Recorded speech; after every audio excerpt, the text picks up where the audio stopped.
It looks like the day is finally upon us. Our greatest fear is finally here and is presenting itself upon us. May God guide us through these tough times and show us the light at the end of his tunnel. Comprende? Yeah, and you know what? This whole thing could have been freaking avoided if you didn't sign that contract. What the hell were you thinking? Man, I told you before, Papa. I was doing what was best for the channel. That man 50 Blades of Grey is a legend in the business. He knows what he's doing. He got the numbers to back it up. Comprende? If this was 50 Cent, I would agree with you, but he ain't. He's not no legend in any kind of business I'm familiar with. Regardless, this is going to be the last 50 Blades of Grey mandated review that I do. I don't even care how many damn tablets that he sends. Listen, I understand your frustration, Papa, but you shouldn't be doing anything rash. What we should be doing is coming together in prayer. That's what God has for us and that's what he wants for us. Comprende? That's the only way we... This is my show and I do whatever the hell I want, so just stay out of it.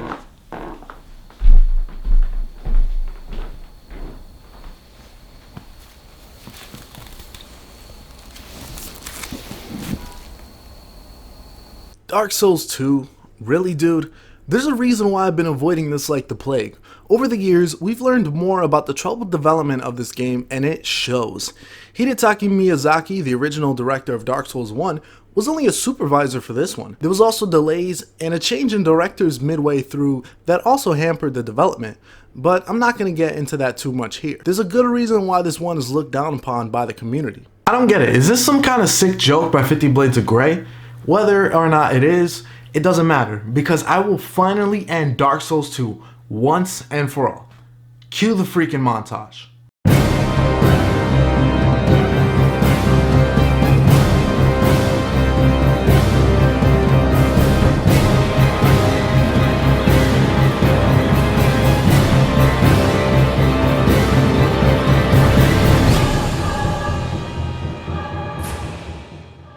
The game starts out very similarly as you watch a very ominous opening. It feels a bit long-winded, at least compared to 1 and 3, but it works well enough, I suppose. In a very interesting twist to the formula, you don't create your character right away. You gotta first run through some enemies and up in this hut where you meet some old ladies who are known as firekeepers. Once here, you can finally create your character, male or female, and the options are definitely expanded in this one. If there's one thing Dark Souls 2 does better than 1, is the character creation. And fun fact, Deprive actually starts out with nothing, not even a wooden club, so we're going to be taking down foes with just our fists for a while. Alright, so I'm going to start off positive here because if I start negative, this is going to spiral out of control. To begin with, the graphics are a huge upgrade from the previous game. This is mainly due to the next generation of consoles at the time, namely the PS4 and Xbox One. Character models look absolutely fantastic, as well as the shadows. This all being at 60 frames per second is the icing on the visual cake. However, the animations and environments are more mixed on these fronts. Some of it looks great, while others, not so much. Even graphically I can't be fully positive, so what about the music? Easily the worst soundtrack of the three. Granted, it's not bad, but overall uninspired and unmemorable. Honestly, I can just apply this criticism to all parts of the game, but let's continue. Dark Souls 2 suffers from many issues. One, for being an identity crisis. Because of how aesthetically bright everything is, the atmosphere is completely different in this game. Gone is the isolated feeling of the first game, and gone is really any meaningful connection to the original. However, many of the mechanical elements from the first return, creating a conflict between the tone and gameplay. The game takes place centuries after Dark Souls 1. The problem with this being so far in the future is that it negates the events in the first game. Because of this, you'll be interacting with a whole new cast of characters, which is overall, admittedly, a solid cast. While they don't have the memorability of the first game, they do have their own little arcs as you progress through the game. Side quests are still as confusing as ever to follow, but I'm glad for the inclusion here. But seriously, why is everything set so far in the future? A lot of fates of characters from the first game are left up in the air. This may have been intentional, but it still is a bit of a downer. Damn it, we have subtitles again. And who's making that noise?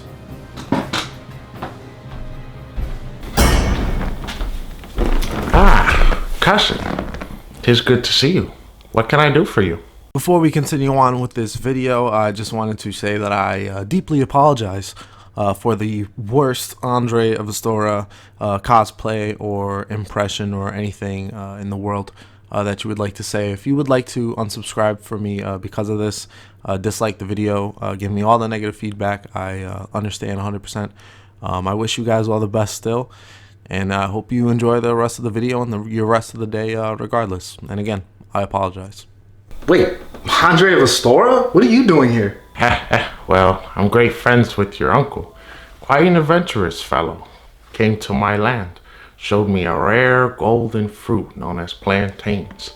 That's been my diet lately. Man, if you get the green ones, we could really make some amazing cuisines, comprende? I see that ancient weapon in your hands. May I have a closer look? What weapon? There's nothing in my hands. Oh, I guess this is it. By the lords of Cinder themselves, 'tis would be an honor if I was to work on it. Sure, definitely. I'm a huge fan of your work.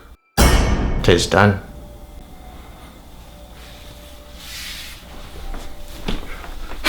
Hey, no in the house. You're gonna take that main side out, comprende? Yep, sorry. Didn't mean to scare anyone. It's okay, papa. Hey, enjoy the rest of your day. Good luck with the review. God bless you. You're gonna need it. Till next time, cousin.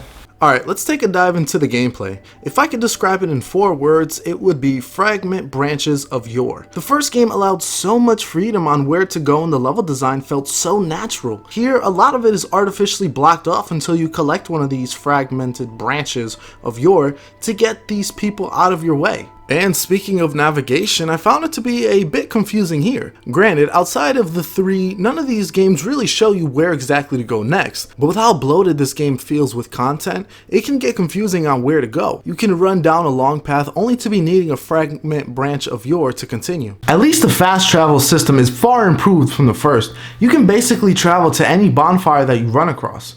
And with all the DLC that this game includes, there is much more to explore and to discover. However, is it worth it? In my opinion, no, but let's move on. The combat is a mixed bag. For what it does right, it maintains the familiar feel of weak attacks and strong attacks from the first game. As an added bonus, there's far more variety in terms of viable builds for this game. You can dual wield effectively if you desire, and I've even seen some people use dual shields. While weapon choice is still king, making armor choices is actually pretty important and far more meaningful than the third. The poise system has been reworked, making it not so broken in the first, but still is viable. I also really like the design of armor this time around compared to the first. Fashion souls, if you will. If it's one thing people who defend this game will say is that the PvP is the best in the series, and I'm fine, I'll give them that, but here's one thing they won't admit. Most people don't care about the PvP. Just look at the numbers. Dark Souls 3 has the most active community amongst the 3 games, and many purists will agree that the PvP is the game's weakest element. Since the community is pretty small, I was rarely invaded. So if anyone is worried about that, you're in luck. Also, backstabbing isn't as easy to pull off as before. Sure, it's still a viable strategy, but not as ridiculous as in the first game with the improvements to the AI made in this one. They won't easily turn their back on you, and some can even backstab you if given the opportunity. However, there were some steps back. For one, dodging sucks unless you level up your adaptability skill to at least 25, so have fun dumping your valuable souls into that. The AI is crazy relentless at chasing you down. You can alert one from one area and run to the other only to have them chase you the whole way through. This limits a viable strategy in aggroing one enemy at a time with ranged attacks. The combat of Dark Souls works best in a 1v1 encounter, and you can rarely do that when you end up aggroing the world. Which is why boss battles are usually the game's highlight, and I wish I can say that about this one. These are easily the worst in the series. A majority of these enemies are just dudes with armor, and some are even repeats of earlier bosses with different skins. Because of this, you rarely need to change up your dominant strategy. There's a serious lack of creativity here. However, not all bosses are like this. The Covetous Demon was fairly creative, as if he ate you and spat you out, you would have to re-equip all your items. It was definitely a nice diversion from all the dudes in armor, but unfortunately not enough to salvage them. Or how about we melt that armor down and make that cash money, boy? Of course, the game is still difficult, but it seems to really only know one way of providing it, and that's with the enemies ganging up on you, better known as the gank to the community. This happens way too often, and by the end of the game, you have grown so numb to the challenge, and that's one feeling you never want to experience in any game, let alone a Souls title. This is really amplified by the lack of fluidity in the fighting. I feel like the third game got the speed right, but we'll leave that for another day. As with other Souls titles, you will die a lot. However, dying is far more penalizing here than before. Not only do you lose your humanity, but enemies may also disappear. This may sound good at first, but those are potential souls lost forever in the abyss, unless you use a bonfire ascetic. Bonfire ascetics are used in a bonfire, leveling up the area, respawning, and making the enemies stronger, but also giving out more souls in the process. The bosses also respawn, giving you the ability to gather many boss souls in one playthrough. I actually like this feature and wish it was carried over for Dark Souls 3. Would have made the late game in that game far more interesting. Seriously, what is the point of New Game Plus? Overall, Dark Souls 2 is easily the most skippable entry in the series. There really isn't much reason to play this one. While it does have arguably the best PvP and a great variety of builds to choose from, it drops the ball on so many levels. The boss battles lack variety, combat feels stiff early on, the world is far less memorable, and it just doesn't feel very rewarding to complete. I usually feel accomplished finishing a Souls title or a Souls-like, but this one was very underwhelming. If you enjoy it, however, more power to you. It's all an opinion at the end of the day. Damn it, another boss battle. You know what? I'm not gonna waste time with this though. I'm just gonna call in a summon and let's make it easy, alright?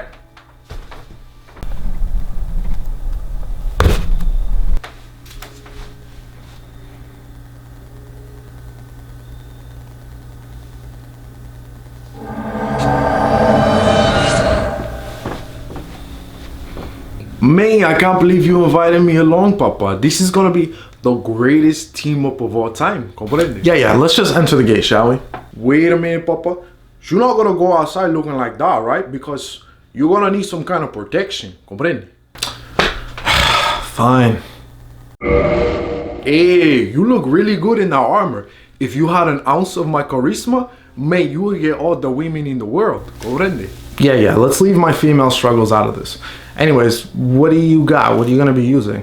The best strategy is to get some speed. So it's gonna be dual chancletas for me. Isn't it better to use the belt? I mean, wasn't that weapon like really strong? Oh, la correa. So the problem with that is it has the range, but after the recent patch it's being nerfed. So it no longer is worth the investment. Comprende? Whatever, let's just get on with it.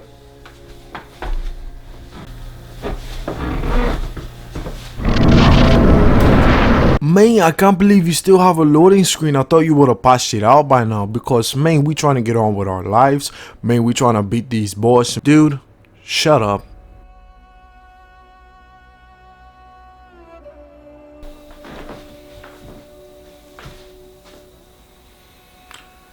I gotta be honest with you, this place looks almost the same as last time. It's almost like they made no freaking changes. I don't know who's designing this set, but like it's starting to get lazy. Oh no, it's actually different. Look, they got a scented candle. But you really should be putting that tablet near the candles over there, because that will activate the boss fight. Already. Yeah, surprisingly, I thought I left it on the table, but yeah, I'll put it down, I guess.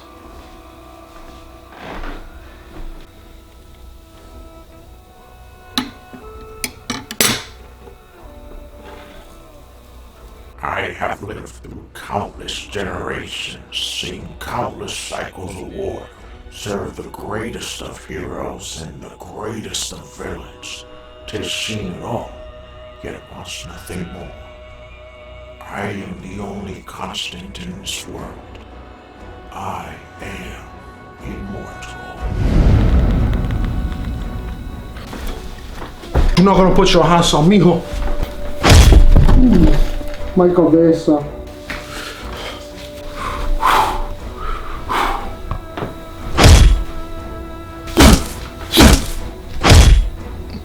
Wait, you see how much health that takes out? Hold on, I got this. Man, you better do some more damage because I can't hold forever.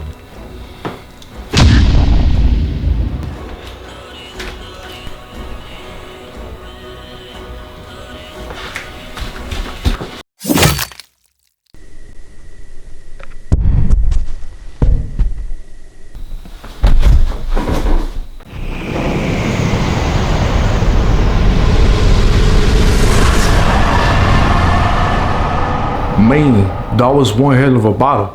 But I'm proud of us, Papa, because we showed that family together can do anything. Comprende? I know, now, scram. You're not gonna be here much longer anyways. But listen, I think this is a very important moment for you. Because look, you have now become a man. And I think we should celebrate this with a toast, Papa. To the finally you become... Wait, where am I going? But I just started. Papa, Papa.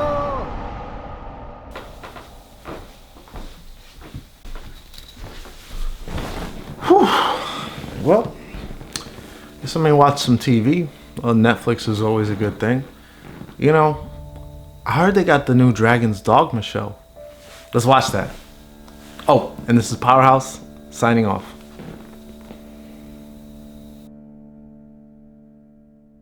You sure you weren't followed?